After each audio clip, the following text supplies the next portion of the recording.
Šiandien Ievai džiaugsminga diena, nes pagaliau grįžtam lentyną statyti.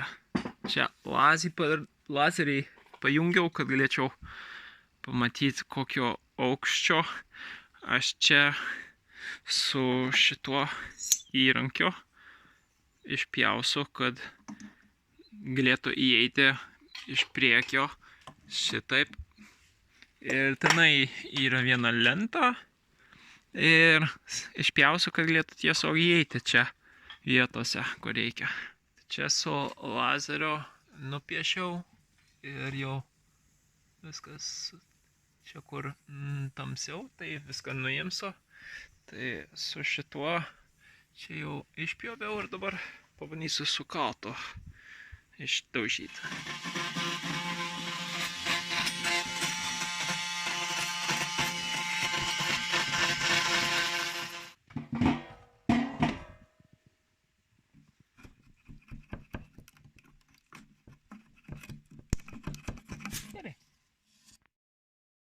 Nu va, kas vyksta.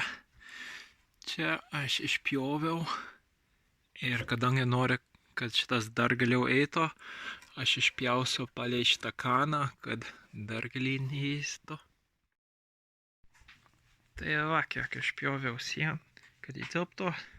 Tai va, kaip atrodo lentyna. Įpjauta ir įleista iki galo. Mes šitą tokią bangą išpjovėm, kad šitas čia galėtų atsikelti. Ir galvojam, čia kur pratęsim, tai bangą pratęstume. Nu ką, žiema grįžo. Ruošiuosi prezentaciją dėl NLP ir coachingo, tai mažiau prie staliavimo, bet šiandien pajudėsiu truputį, daugiau lentų paruošiu.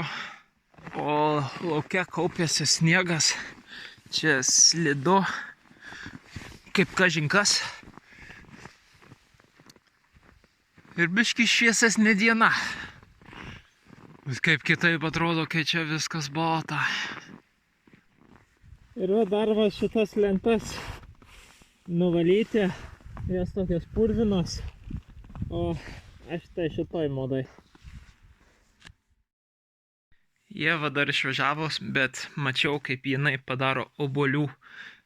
Nu, šitokios, kas čia, ar pyragas, ar kas, kaip su bliuško. Ir vienas kaimynas atvežė slidės, tai šiandien, jeigu tilp šitie batai, pakaifuosiu.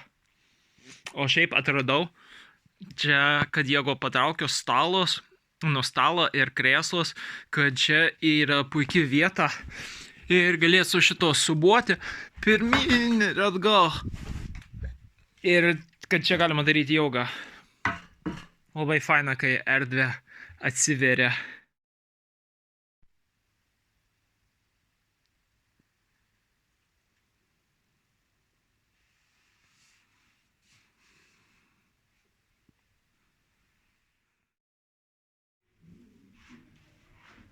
Gali būti puikiausios koncepcijos, bet jos nebus veiksmingos. Nes, pavyzdžiui, kaip Andrijas pasakoja, apie mokyklą. Labas rytas. Labai senai čia dariau naują update'ą. Gal nuo tada, kai pirtis atsirado. Čia kaip atrodo gyvenimas. Radom, kad galim rūbus plauti pirtį. Tai ko mažai jų yra. Pakabinam čia ir ten. Ir, na, šiaip mes dabar tvarkomės, dabar Ieva daro pusryčius. Ir jo, gyvenimas, avižų turim. Labas, 100 metų čia nieko nefilmavom. Čia turim biškį naujienų. Labai daug prie kompo dirbam, tačiau grįžtam kažką prie jurtos daryti, tai noriu nufilmuoti. Šią savaitę aš padariau tą viršutinę lentyną ir ruošiuos ateinančią savaitę šitą pusę užbaigti. Ir parodysiu, kaip tai darysiu, nes atradau gerą būdą. Ieva čia, biškį nukrito tas. Čia tvarkė ir tvarko ir mes biškį perestroiką čia darom mes turim pilną šitų kablių, tai nusprendėm, čia faina būtų, jeigu už tos spintos būtų galima užeiti, tai čia prikabinam pilną dalykų ant lubų ir jo, tokios naujienos. Ir čia suradom, kad galim šitos patraukti, tai mes dažnai pasidarom čia kavinę prie pečiaus ryte, kai labai šalta būna, nors nebebūna taip šalta. Jau praėjo šaltis, jau tuoj bus kovo mėnuo ir ištirpsta paskutinis sniegas ir ateina lietus. Ir tai va, atlaisvinam šitą erdvę, šitie rūbai važiuos į Vilnių ir šičia belė kiek prikrovėm. Kuprinės, jauga, kilimai, čia dar prisukom į komodą, kad būtų galima kabinti, nešvarus rūbų maišas.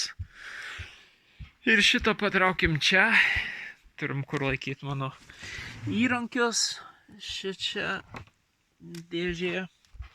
Ir nu jo, viskas pamažu randa savo vietą. Ir faina šitą širmą, tada gali uždengti šitą erdvę. Ieva džiaugiasi, kad pagaliau čia dokumentuoju, kai tvarkinga. Nes dažniausiai būna tai. Dažnai būna čia tvarkinga, bet kažkaip gaunasi, kai dokumentuoju, kad ne. Tai va, yra kaip mes pastaruoju metu pasidarom savo kavinukę. Čia rytais, kai būna šalta, mes užkūrenam pečių, šito kibiro čia nebūna. Ir čia prie pečiaus ir nuo tą stalą čia pritraukiam ir tada, kai norim kavinės, tai patraukiam stalą į tą vietą, šitą čia. Ir čia mes turim savo dienoraščius, mes pradėjom daryti savo bullet journals. Tai čia sekančio mėnesio, o čia pirmutinis. Tai patys nupirkom popierių ir priklijavom ir, nu, nepuikiai, bet čia faina, kad davė mums struktūros, aš turiu vietą, kur surašyti mano iš dienoraščio naujus žodžius, kadangi čia itališkai, tai čia visus nepažįstamus žodžius, čia visas mėnuo, čia įpročių trakeris, sekti, kad naujus įpročius įvest. Ir čia kas savaitę yra čia pavyzdys, kaip kas savaitę turiu planą, ką daryti, ką noriu atlikti. Ir čia užrašai, tikslai ir labai faina turėti vietą, kur viską surašyti, visas idėjos, kurios ateina ir kartu su dienoraščiu ir piešimo.